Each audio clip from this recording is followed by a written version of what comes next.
বিয়ের ৬ মাস না হতেই অন্তঃসত্ত্বার গুঞ্জন, অবশেষে মুখ খুললেন সোনাক্ষী। চলতি বছরের শুরু থেকে বেশ কয়েকবার বিয়ের গুঞ্জন উঠেছিল বলিউড অভিনেত্রী সোনাক্ষী সিনহাকে নিয়ে।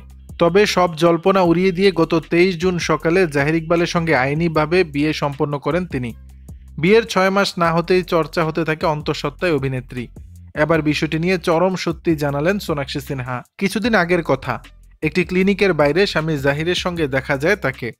সেখান থেকেই তার অন্তঃসত্ত্বার গুঞ্জনে শুরু হয়।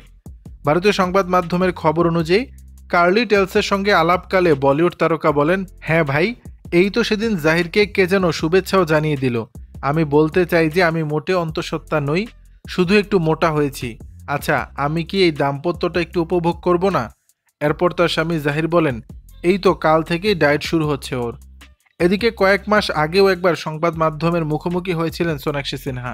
তিনি বলেন, নায়িকাদের বিয়ে হলে এসব একটু রটে। আমার তো বিয়ের আগেও এই গুঞ্জন রটেছিল। এখন সবাইকে জানাতে চাই, এখনই সন্তান নেয়ার কোনো পরিকল্পনা নেই আমার। অন্তত ২ বছর সময় নেব, কেননা আমিও জাহির এখনও বাচ্চা।